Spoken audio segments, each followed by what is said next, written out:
ஆண்டவராகிய இயேசு கிறிஸ்துவின் நாமத்தினாலே இந்த காலை வேளையிலும் ஜாய் டிவி மூலமாக தேவனின் மகிமையின் நேரம், காட்ஸ் க்ளோரி டைம் என்கிறதான இந்த நிகழ்ச்சியை பார்க்கும்படியாக கடந்து வந்திருக்கிற ஒவ்வொருவரையும் நான் வாழ்த்துகிறேன், வரவேற்கிறேன். நான் பாஸ்டர் குணசேகரன், ஷெகினா க்ளோரி தீர்க்கதரிசன சபை, Shekinah glory prophetic church, Velachery, Chennai, புதிய 10, மர்ஃபதாஸ் ரோட், டாக்டர் சீதாபதி நகர், வேளச்சேரி, சென்னை 42 என்ற இடத்திலே பல வருடங்களாக ஆண்டவருடைய ஊழியத்தை செய்து வருகிறோம். இந்த நிகழ்ச்சியை பார்க்கும்படியாக உங்கள் ஒவ்வொருவரையும் தேவன் தாமே ஆசீர்வதித்து காத்து நடத்துவாராக. தொடர்ந்து நிகழ்ச்சியை பாருங்கள். கர்த்தருடைய கிருபையும் சமாதானமும் உங்கள் ஒவ்வொரு மேலும் தங்கியிருப்பதாக. ஆமென். அது தாமதித்தாலும் அதற்கு காத்திரு, அது நிச்சயமாக வரும், அது தாமதிப்பதில்லை. It will not fail even though it delays. Wait for it, because it will certainly come. It will not delay. Hallelujah. ஆனால் இந்த நாட்களிலே ஜனங்களுக்கு இப்படிப்பட்டதான தேவையற்றதான காரியங்களை பிசாசானவன் தந்திரமாக புகுத்தி ஜனங்களை ஒரு சுறுசுறுப்பான வாழ்க்கை வாழ முடியாதபடிக்கு அவர்களை இப்படிப்பட்ட வாழ்க்கைக்குள்ளாய் தள்ளி 30 வயதுக்குள்ளாகவே ஜனங்களுக்குள்ளாக இருதய பலவீனம், இருதய நோய் அவர்கள் அவஸ்தைப்படுகிறதை பார்க்கிறோம். கடந்த சில வருஷங்களுக்கு முன்பாக எனக்கு தெரிந்ததான ஒரு இருதய நோய் நிபுணர், ஹார்ட் ஸ்பெஷலிஸ்ட், அவருடைய கிளினிக்கு நான் போயிருந்தேன். அப்பொழுது வெளியே நிறைய வாலிபர்கள்லாம் உட்கார்ந்து இருந்தாங்க. இந்த வெயிட்டிங் ஏரியா சின்ன லவுன்ஸ் சுமார் இருக்கும் உட்காந்து. அப்போ நான் உள்ளே போனவொன்னே அந்த டாக்டர்கிட்ட பார்த்துக்கிறேன் சார், அது ரொம்ப வருஷமாக எனக்கு நல்லா பழக்கம். எனக்கு என்ன சார் ரொம்ப எல்லாம் வாலிப பசங்களாம் உட்காந்துருக்காங்க, அவங்க வழக்கமாக இல்லை வயசானவங்க தானே வருவாங்க உங்ககிட்ட அப்படின்னு சொல்லி பேசினேன். அதை ஏன் கேட்குறீங்க குணசேகரன், இப்போதான் இந்த எல்லா கம்பெனியில் வேலை பார்க்குறேன், சாஃப்ட்வேர் இண்டஸ்ட்ரி எல்லாம் நைட்டு ஷிஃப்ட்டு அந்த ஷிஃப்ட்டு மாறி மாறி வேலைக்கு போகிற பசங்களுக்கெல்லாம் 30 வயசு பசங்கள்லாம் ஹார்ட் ப்ராப்ளம் வருது. அவங்கெல்லாம் என் பேஷண்ட்ஸ் தான், அந்த பசங்கள்லாம் என்னை பார்க்குறதுக்கு தான் வந்திருக்கிறாங்க அப்படின்னு சொல்லி அவர் சொன்னார். அவர் பயங்கரமான டென்னிஸ் பிளேயர், அந்த டாக்டர் ஹார்ட் ஸ்பெஷலிஸ்ட்டு. அவர் நல்ல பயங்கர டென்னிஸ், அவர் வீட்லேயே சொந்த வீட்லேயே டென்னிஸ் கோர்ட் செட் பண்ணி வச்சுக்கிறாரு. நல்ல சாயங்காலம்னா நல்ல டென்னிஸ் நல்ல ஸ்போர்ட்ஸ் மேன் அவர். அதுக்காக சொல்லிட்டு இருந்தார் வருத்தமாக, இந்த நாட்களிலே ஜனங்களுடைய வாழ்க்கை நடைமுறைகள் மாறி ஜனங்கள் சீக்கிரத்திலே வியாதிக்குள்ளாக தள்ளப்பட்டு பலவிதமான நோய்களுக்குள்ளாக அவர்கள் தள்ளப்பட்டு போகிறதை பார்க்கிறோம். இதெல்லாம் பிசாசுடைய தந்திரம். நம்ம நினைச்சிருக்கோம் இதெல்லாம் ஜாலி, ஆன்லைன்லேயே நம்ம பால் பாக்கெட் வாங்கலாம், தண்ணி வாங்கலாம், எல்லாம் வாங்கலாம் நினச்சிக்கிட்டு எதை எடுத்தாலும் ஆன்லைன் என்று சொல்லி நம்முடைய வாழ்க்கையில் நம்முடைய காரியங்கள் எல்லாம் பிசாசானவன் வஞ்சித்து நம்மை ஏமாற்றி கொண்டிருக்கிறான். ஆகவே நம்முடைய வாழ்க்கையில எந்த சமுதாய வாழ்க்கைக்கு போனாலும் நம்ம இந்த நாட்களிலே ஜனத்தொகை மற்றும் விஞ்ஞான முன்னேற்றம் இப்படி பல காரியங்கள் இருந்தாலும் காத்திருக்க வேண்டியது ஒரு அவசியமான காரியமாக இருக்கிறது. ஒரு டிராஃபிக்கில் போனாலும் சரி, ஒரு சிக்னலில் போய் நின்றாலும் சரி, காத்திருந்து தான் நாம் காரியங்களை சாதிக்க வேண்டியதாக இருக்குது. ஆனால் நம்முடைய மக்களுக்கு ஆண்டவரிடத்தில் காத்திருக்கிற காரியத்திலே ஜனங்களுக்கு அவ்வளவு ஈடுபாடு இல்லை. தேவனுடைய சமூகத்திலே நாம் காத்திருக்க வேண்டும். தேவனுடைய ஆசீர்வாதங்களை பெற்றுக்கொள்வதற்கு நாம் காத்திருக்க வேண்டும். தேவன் உரைத்ததான தரிசனங்கள், தேவன் வெளிப்படுத்தி காண்பித்ததான காரியங்களை பெற்றுக்கொள்வதற்கு காத்திருக்க வேண்டும் என்கிறதான மனப்பக்குவம் இப்பொழுது ஜனங்களுக்குள்ளாக குறைந்து கொண்டு போகிறதை பார்க்கிறோம். அல்லேலூயா. இப்ப பிறக்கிற சின்ன பிள்ளைங்களாம் பாருங்க, 2 வயது தாண்டினதுக்கு பின்பாக அவர்கள் பார்த்து அவர்களெல்லாம் உடனே கொடுக்கணும். கேட்டா அம்மா அப்பா உடனே கொடுக்கணும். இல்லைன்னா அப்பெல்லாம் கோபமா அவங்களுடைய பிஹேவியர் மாறுகிறதை பார்க்கிறோம். அவருடைய முக நாடி மாறுகிறது. கோபமாய் காரியங்களை செய்கிறார்கள். அவர்கள் உடனடியாக கிடைக்கவில்லை என்கிறதை அவர்கள் வெளிப்படுத்துகிறதை பார்க்கிறோம். இப்படிப்பட்ட காரியங்களை பிசாசானவன் தந்திரமாக நம்முடைய வாழ்க்கையிலே அவன் அரங்கேற்றுகிறதை பார்க்கிறோம். காத்திருக்குதல். தேவனுடைய தரிசனங்கள் எல்லாம் நிறைவேறுவதற்கு தேவனுடைய மனிதர்கள் எல்லாம் காத்திருந்தார்கள் என்பதை குறித்து பல சம்பவங்களை குறித்து நாம் பார்க்கலாம் வேதத்திலே. இன்றைக்கும் அப்படிப்பட்டதான ஒரு சம்பவத்தை நாம் சுருக்கமாக பார்த்து நாம் ஜெபிக்கலாம். ஆதியாகமத்தின் புஸ்தகம் 6வது அதிகாரம். ஆதியாகமத்தின் புஸ்தகம் 6வது அதிகாரத்திற்கு நேராக உங்கள் கவனத்தை திருப்பும்படியாக அன்பாக நான் கேட்டுக்கொள்கிறேன். ஆதியாகமத்தின் புஸ்தகம் 6ஆம் அதிகாரம். அங்கே நாம் பார்க்கும் பொழுது 13வது வசனம்.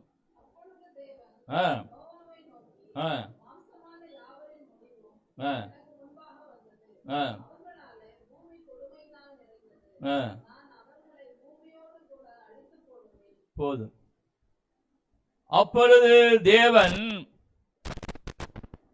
நோவாவை நோக்கி, அதற்கு முந்தின வசனத்திலே பார்க்கும் பொழுது 11, 12 வசனங்களை பார்க்கும் பொழுது 11, 12 வாசிக்கலாம்.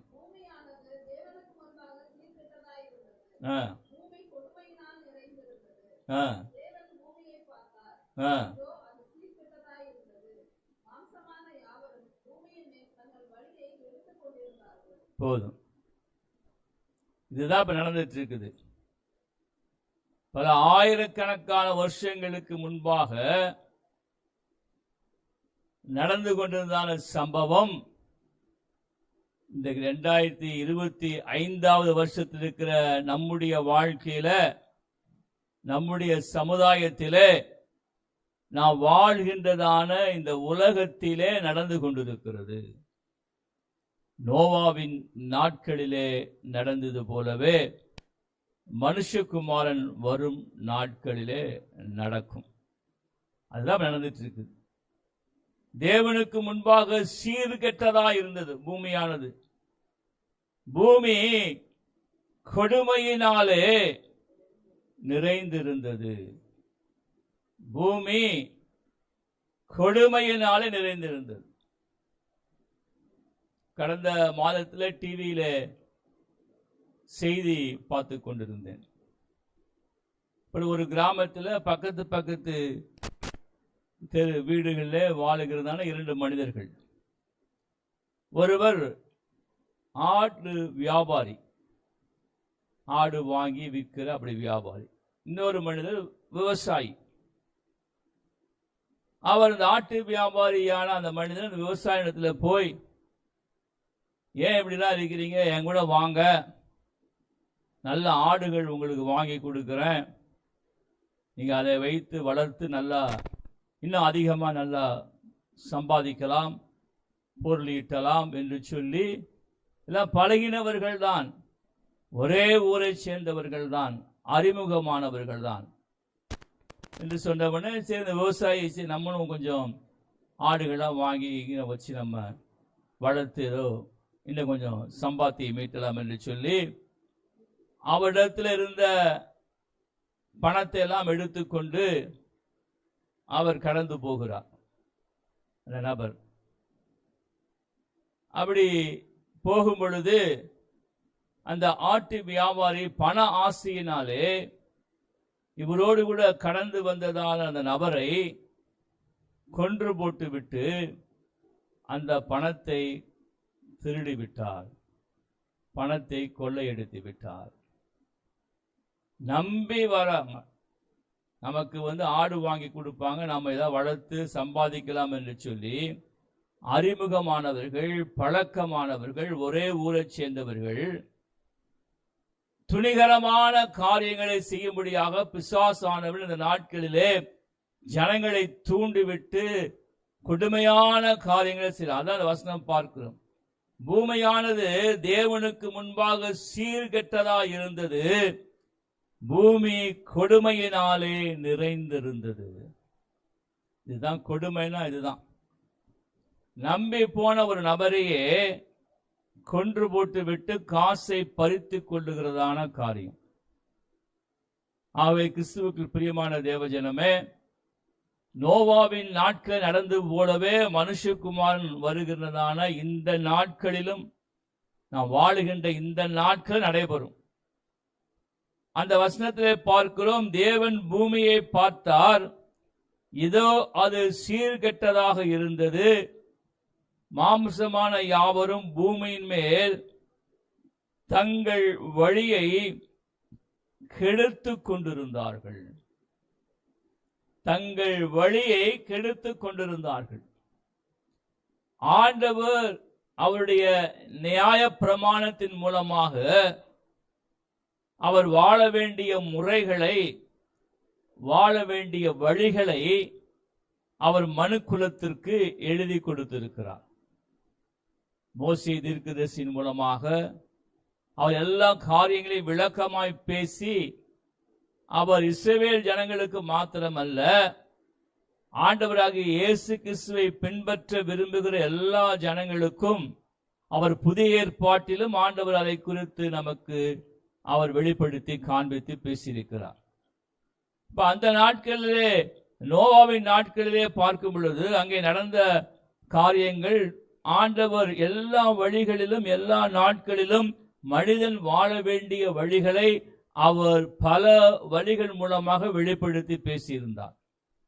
அதை ஜனங்களுக்கு அவர் எப்படியாகிலும் மனிதர்களை கொண்டு அவர் பேசிக்கொண்டு, தீர்க்கதரிசியை கொண்டு பேசிக்கொண்டு, தேவ மனிதர்களை கொண்டு பேசிக்கொண்டுதான் இருந்தார்.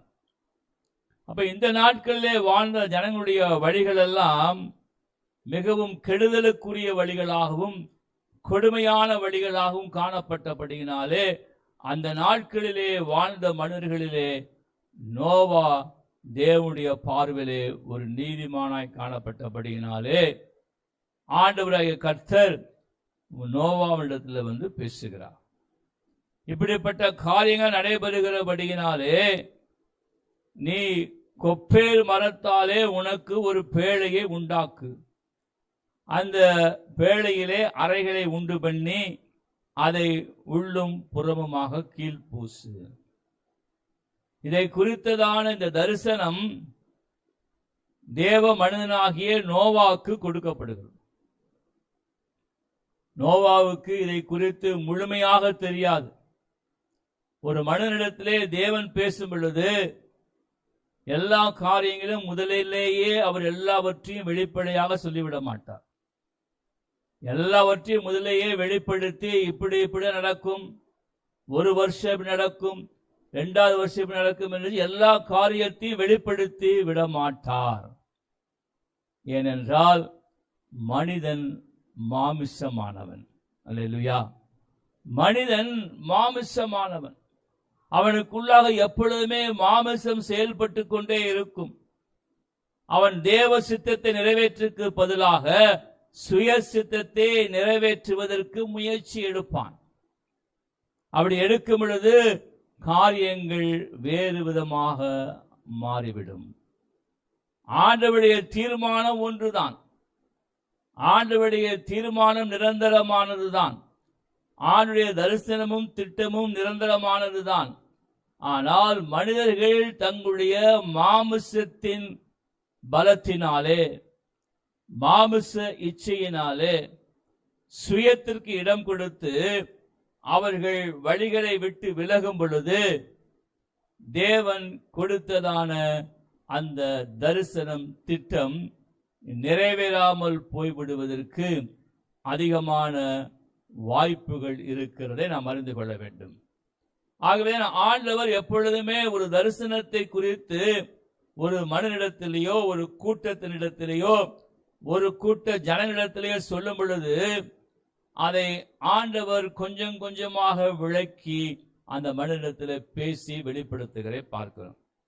இப்ப இங்கே ஆண்டவராகிய கர்த்தர் நோவாவிடத்திலே கொப்பேர் மரத்தினாலே உனக்கு ஒரு பேழையை உண்டாக்கு, அந்த பேழையிலே அறைகளை உண்டு பண்ணி அதை உள்ளும் புறமுமாக கீழ் பூசு என்று சொல்லி அதனுடைய ஒவ்வொரு ஸ்டெப்பாக சொல்லுகிறார். அது எவ்வளவு நீளம் இருக்க வேண்டும், எவ்வளவு அகலம் இருக்க வேண்டும், அதை எப்படி செய்ய வேண்டும், அதற்கு எப்படி ஜன்னல் வைக்க வேண்டும், அதிலேயே மாடி கப்பல், பேழை என்றால் கப்பல், அதிலேயே மாடி வைத்து எப்படி கட்டுவது, என்னென்ன செய்ய வேண்டும் என்று சொல்லி அங்கே அருமையாக அற்புதமாக அங்கே விளக்கமாக சொல்லுகிறதை நாம் பார்க்கிறோம். ஆண்டவராகிய கர்த்தர் எதை வெளிப்படுத்தினாரோ, எதை கற்றுக் கொடுத்தாரோ அதை அப்படியே நோவா உள்வாங்கி அதை அப்படியே செய்கிறதை நாம் பார்க்கிறோம். நம்முடைய வாழ்க்கையிலே தரிசனம் நிறைவேற வேண்டுமானால் தேவன் எதை வெளிப்படுத்தி சொல்லுகிறாரோ, தேவன் எதை வெளிப்படுத்தி காண்பிக்கிறாரோ அதை அப்படியே அறிந்து புரிந்து கொண்டு நாம் நிறைவேற்ற வேண்டும், அதை அப்படியே செய்ய வேண்டும். நம்முடைய மனம் போன போக்கில் செய்தால் அந்த காரியங்கள் வாய்க்காது, அந்த காரியங்கள் நமக்கு ஜெயமாக முடியாது. இங்கே ஒரு மரத்தினுடைய பெயரை சொல்லுகிறார், கொப்பேர் மரம். அந்த நாட்களிலே, ஆதி நாட்களிலே அங்கே எல்லாம் வனம் தான், அங்கே காடு தான், நிறைய விதமான மரங்கள் அங்கே இருந்திருக்கலாம். ஆண்டவர் குறிப்பாக கொப்பேர் என்கிற ஒரு மரத்தை பற்றி சொல்லுகிறார். ஏன் அப்படி சொல்லுகிறார்? ஆண்டவர் அங்கே பெரிய ஒரு ஜல பிரளயத்தை வரவழைக்க போகிறார். 40 நாட்கள் இடைவிடாமல் அங்கே பூமியிலே மழை பெய்ய போகிறது. அப்ப அந்த மழைக்கெல்லாம் அந்த மரம் தாக்கு பிடிக்க வேண்டும், அந்த கப்பல் சரியாக மிதக்க வேண்டும், அந்த தண்ணியில இருந்து அந்த மரம் எல்லாம் பிஞ்சு போயிடக்கூடாது. இல்லையா? மரம் எல்லாம் பிஞ்சு போயிடக்கூடாது. ஆனா ஆண்டவர் ஒரு குறிப்பிட்ட மரத்தை காண்பித்து, கொப்பேறு மரத்தினாலே நீ அதை செய் என்று சொல்லுகிறார். ஆண்டவர் அங்கே ஒவ்வொரு காரியமாக அங்கே நோவாவுக்கு ஆண்டவர் விளக்கி சொல்லுகிறதை நாம் பார்க்கிறோம். அங்கே எப்படி அந்த மிருக ஜீவன்களை அந்த கப்பலிலே ஏற்றி, அந்த பேழையிலே ஏற்றி வைக்க வேண்டும் என்கிற காரியத்தை எல்லாம் விளக்கமாக சொல்லுகிறார். அதற்கு பின்பாக அங்கே 7ஆம் அதிகாரத்திலே 4ஆம் வசனத்தில் இன்னும் 7 நாள் சென்ற பின்பு 40 நாள் இரவும் பகலும் பூமியின் மேல் மழையை வருஷிக்க பண்ணி நான் உண்டாக்கின ஜீவ ஜந்துக்கள் அனைத்தையும் பூமியின் மேல் இராதபடிக்கு நிக்கிரகம் பண்ணுவேன். நோவா தனக்கு கர்த்தர் கட்டளையிட்டபடியெல்லாம் செய்தான்.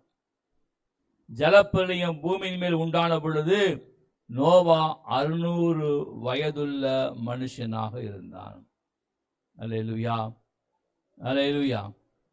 இப்படியாக நோவாவுக்கு தேவன் வெளிப்படுத்தி காண்பித்ததான காரியத்தின் பிரகாரமாகவே செய்தான். நம்முடைய வாழ்க்கையிலே தரிசனம் கொடுக்கப்படும் பொழுது, தேவனுடைய திட்டம் கொடுக்கப்படும் பொழுது, தேவனுடைய தீர்மானம் கொடுக்கப்படும் பொழுது, அது தேவனிடத்திலிருந்து ஆலோசனையை பெற்றுக்கொள்ள வேண்டும். நம்முடைய சுய ஆலோசனையை, நம்முடைய சுய சித்தத்தை நாம் செய்யக்கூடாது. அல்லேலூயா. சுய சித்தத்தை செய்யக்கூடாது, சுய விருப்பத்தை நிறைவேற்றக்கூடாது. ஆண்டவர் என்ன சொன்னாரோ அது அப்படியே செய்ய வேண்டும். ராஜாவாக நியமிக்கப்பட்ட சவுல் மன்னன் தீர்க்கதரிசியாகிய சாமுவேல் மூலமாக தேவனாலே உரைக்கப்பட்ட காரியங்களை, தேவனாலே சொல்லப்பட்ட விஷயங்களை அவன் செய்யாதபடிக்கு தன் மனதிலே தோன்றின பிரகாரம் அங்கே காரியங்களை செய்தான். ஆண்டவர் எல்லாரையும் அழிக்கும்படியா சொன்ன பொழுது சவுல் மன்னன் அங்கே நலமாய் இருந்ததான, செழுமையாய் இருந்ததான மிருகங்களை கொன்று போடாமல் அவன் தன்னோடு கூட அழைத்து கொண்டு எடுத்துக்கொண்டு வந்தான் என்று சொல்லி பார்க்கிறோம். தேவனுடைய வார்த்தைக்கு கீழ்ப்படியாமல் சுயமாக செய்த நிமித்தம் அவனுக்கு என்ன நடந்தது? அவனுடைய ராஜ்ய பாரத்தை இழந்து போனான், அவனுடைய தரிசனத்தை இழந்து போனான். கிறிஸ்துவுக்கு பிரியமான தேவ ஜனமே, நம்முடைய வாழ்க்கையிலே ஆண்டவர் கொடுக்கிறதான தரிசனம் நிறைவேற வேண்டுமானால் தேவனிடத்திலிருந்து வெளிப்படுத்தப்படுகிற ஆலோசனைகளை, வழிகாட்டுதல்களை, முறைகளை தேவன் சொன்ன வார்த்தையின்படியே நாம் செய்ய வேண்டும். 8வது வசனத்தில் பார்க்கிறோம், தேவன் நோவாவுக்கு கட்டளையிட்டபடியே, தேவன் நோவாவுக்கு கட்டளையிட்டபடியே அவன் செய்கிறதை குறித்து அங்கே நாம் பார்க்கிறோம். 12வது வசனத்திலே 40 நாள் இரவும் பகலும் பூமியின் மேல் மழை பெய்தது என்று சொல்லி பார்க்கிறோம். 40 நாள் இரவும் பகலும் பூமியிலே மழை பெய்தது என்று சொல்லி கற்பனை கூட செஞ்சு பார்க்க முடியாது. நம்முடைய பட்டணங்களிலே ஒரு நாள் விடாமல் மழை பெய்தாலே தாக்கு பிடிக்க முடியாது. 2015வது வருஷத்துல விடாமல் மழை பெய்தது. அப்படி 35 சென்டிமீட்டர்னு சொன்னாங்க. இப்ப ஒரு இடத்துல ஒரே நாள் 65 சென்டிமீட்டர் மழை பெஞ்சிருக்குது. அதெல்லாம் தாக்கு பிடிக்கவே முடியாது, பயங்கரமான மழை. இப்ப 40 நாள் இரவும் பகலும் விடாமல் மழை பெய்தால் எப்படி இருக்கும் என்கிறதான காரியத்தை நாம் அந்த அதிகாரத்திலே வாசிக்கும் பொழுது நாம் அறிந்து கொள்ள முடிகிறது.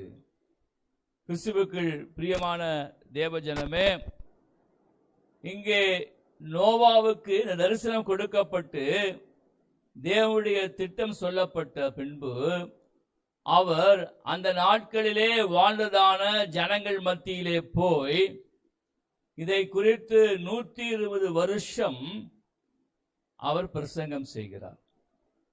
அல்லேலூயா.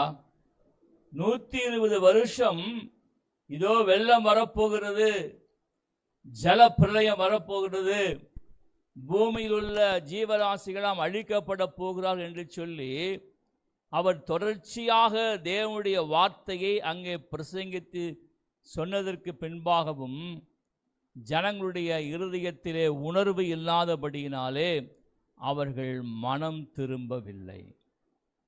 வெள்ளம் அவர்களை வாரிக்கொண்டு போகும் மட்டும் அவர்கள் உணர்வில்லாது இருந்தார்கள். இந்த நாட்களிலும் நாம் பார்க்கிற இந்த பூமியிலே 2025ஆம் வருஷத்தில் நாம் பார்க்கிற ஜனங்கள், இந்த பூமியில் உள்ள காரியங்கள் எல்லாம் அப்படிதான் நடைபெற்று கொண்டிருக்கிறது.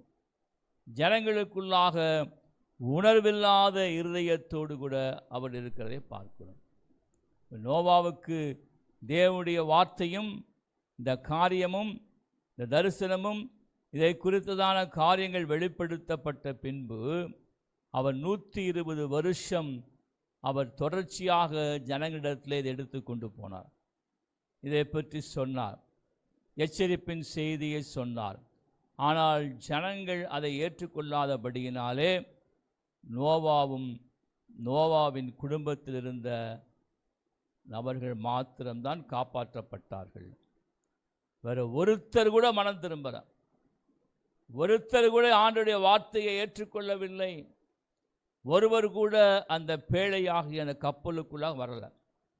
ஆண்டவர் சொன்னதான அந்த ஜோடியான மிருக ஜீவன்கள், அதற்கு பின்பு நோவாவின் குடும்பம். இவர்கள் மட்டுமே காப்பாற்றப்பட்டார்கள் என்று சொல்லி பார்க்கிறோம்.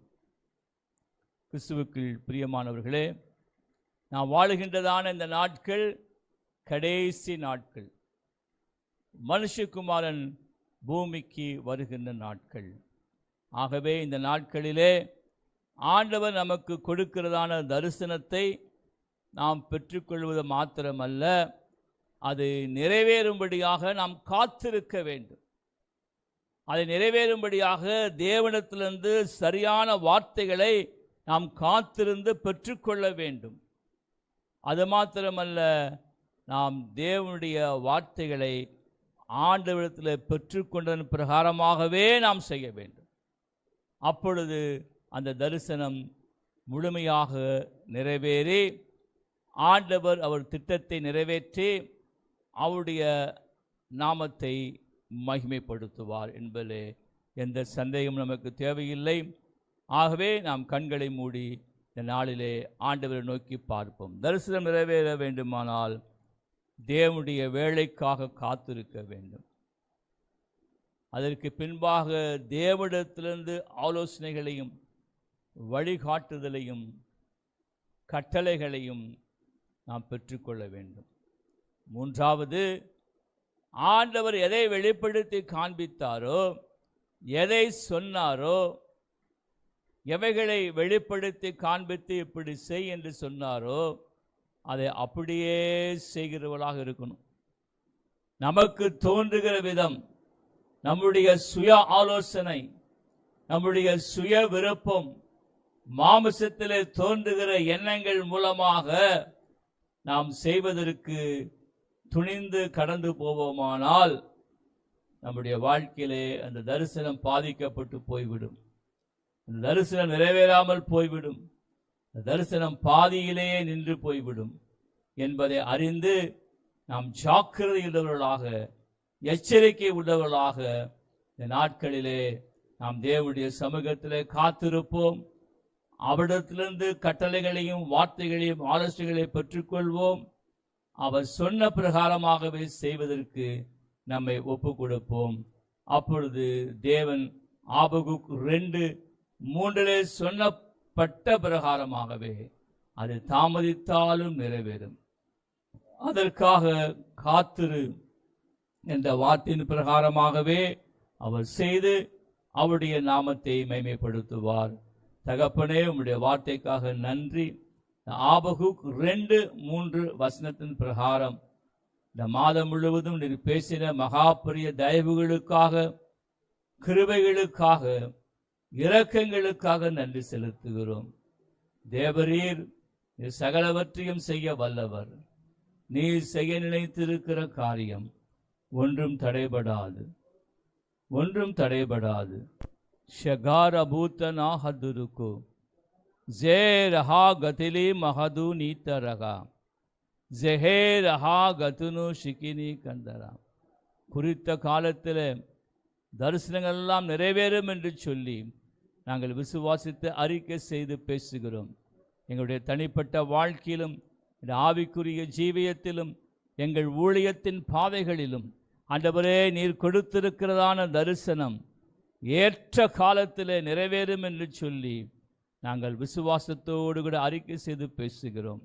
இயேசு கிறிஸ்துவின் நாமத்தினாலே இந்த நாளிலே சத்தத்தை கேட்டுக்கொண்டிருக்கிற ஒவ்வொருடைய வாழ்க்கையிலும் தகப்பனே, உம்முடைய தரிசனங்கள், உம்முடைய திட்டங்கள், உம்முடைய ஆலோசனைகள் நிறைவேறும்படியாக உம்முடைய பரிசுத்த கருத்துக்குள்ளாய் ஒப்பு கொடுத்து நாங்கள் செபிக்கிறோம். ஆண்டவரே, அதற்காக காத்திருக்கவும், அதற்கான தேவனுடைய வார்த்தைகளையும் கட்டளைகளையும் ஆலோசனை பெற்றுக்கொள்ளவும், அதை அப்படியே நிறைவேற்றத்தக்கதான நல்ல இருதயத்தை, நல்ல மனப்பக்குவத்தை, நல்ல சிந்தனையை தருவீராக. ரீ கபா ஹாந்தரி கதுனுஹோ சே கபா ரகௌ தி ஹதுஹா அபா ஹபுஹா நீ ஹபா ரகபேனா சீக்கரீத்தக்கரா. வலுவாதபடி காக்கிறவரும் மாசற்ற சன்னிதானத்திலே நம்மை நிலைநிறுத்த வல்லவருமாய் இருக்கிற ஆண்டவராகிய இயேசு கிறிஸ்துவின் நாமம் மகிமைப்படுவதாக. ஒவ்வொருடைய ஜனங்களுடைய தேவைகளை சந்திங்க. சிறியோர் முதல் பெரியோர் வரை ஒவ்வொருவரையும் பெயர் பெற ஆசீர்வதிங்க. ஆண்டவரே, ஏசாயா 55:5, எசேக்கியேல் 36:37, லேவியராகமம் 26:9, எபிரேயர் 6:14 வசனத்தின் பிரகாரம் நல்ல ஒரு பெருக்கம் ஆண்டவரே, நல்ல ஒரு பெருக்கம், நல்ல ஒரு விரிவாக்கம் ஆண்டவரே, நல்ல ஒரு ஆசீர்வாதம் ஆண்டவரே, ஆத்துமாக்களே கொள்ளை பொருளாய் தந்து நீர் ஆசீர்வதிக்கும்படியாக உம்முடைய பரிசுத்த கரத்துக்குள்ளாய் ஒப்பு கொடுத்து செபிக்கிறோம். தேவரீர் எங்களை ஆசீர்வதித்து உம்முடைய கரம் எங்களோடு கூட இருந்து தீங்கு எங்களை துக்கப்படுத்தாதபடிக்கு எங்கள் எல்லைகளை விரிவாக்கும், எல்லைகளை விரிவாக்கும், எல்லைகளை விரிவாக்கும் என்று சொல்லி விண்ணப்பம் செய்து செபிக்கிறோம். ஆண்டவரே, எல்லா வியாதி பலவீனங்களையும் மாற்றி போடுங்க, எல்லா தேவைகளையும் சந்திங்க. இயேசு கிறிஸ்துவின் ஜீவனுள்ள நாமத்தினாலே விண்ணப்பம் செய்து செபிக்கிறோம் நல்ல தகப்பனே. ஆமேன், ஆமேன், ஆமேன். ஆத்துமாவே கர்த்தரை ஸ்தோத்திரி, முழுவதுமே பரிசுத்த நாமத்தை ஸ்தோத்திரி. ஆத்துமாவே கர்த்தரை ஸ்தோத்திரி, அவர் செய்த சகல உபகாரம் மறவாதே. கர்த்தராகிய இயேசு கிறிஸ்துவின் கிருபையும் பிதாவாகிய தேவனுடைய அன்பும் பரிசுத்த ஆவியுடைய அந்யோன்ய ஐக்கிய சமாதானம் இன்றும் என்றும் சதா காலங்களிலும் கர்த்தருடைய வருகை மட்டும் நம்மளோடு தங்கியிருப்பதாக. ஆமேன், ஆமேன், ஆமேன். God bless you and thank you. நன்றி. கிறிஸ்துவுக்குள் பிரியமானவர்களே, இம்மட்டுமாக ஜாய் டிவி மூலமாக தேவனின் மகிமை நேரம், காட்ஸ் க்ளோரி டைம் இந்த நிகழ்ச்சியை பார்த்து நீங்கள் கர்த்தருக்குள்ளாக பலப்படுத்தப்பட்டு திடப்படுத்தப்பட்டு நீங்கள் ஆசீர்வதிக்கப்பட்டிருப்பீர்கள் என்று சொல்லி ஆண்டவருக்குள்ளாக நான் நம்புகிறேன். நாங்கள் ஷெகினா க்ளோரி தீர்க்கதரிசன சபை, ஷெகினா க்ளோரி ப்ராஃபட்டிக் சர்ச், புதிய 10 மர்ஃபிதாஸ் ரோட், டாக்டர் சீதாபதி நகர், வேளச்சேரி, சென்னை 42 என்ற இடத்திலே நாங்கள் பல வருடங்களாக ஆண்டவருடைய ஊழியத்தை செய்து வருகிறோம். எங்களுடைய சபையினுடைய ஆராதனை ஒழுங்குகள் ஞாயிற்றுக்கிழமை தமிழ் ஆராதனை 9:30 மணிக்கும், ஆங்கில ஆராதனை 12:30 மணிக்கும், ஒவ்வொரு மாதமும் 2வது மற்றும் 4வது சனிக்கிழமை அன்று காலை 11 மணி அளவில் சுகமளிக்கும் விடுதலையின் ஆசீர்வாத கூட்டம் நடைபெற்று வருகிறது. நீங்களும் வந்து கலந்து கொண்டு ஆண்டவர் தருகிற ஆசீர்வாதங்களையும் சுகத்தையும் விடுதலையும் பெற்றுக்கொண்டு நீங்கள் தேவனுடைய நாமத்தை மகிமைப்படுத்தும்படியாக உங்களை நாங்கள் அன்போடு கூட வரவேற்கிறோம், அழைக்கின்றோம். ஆமென்.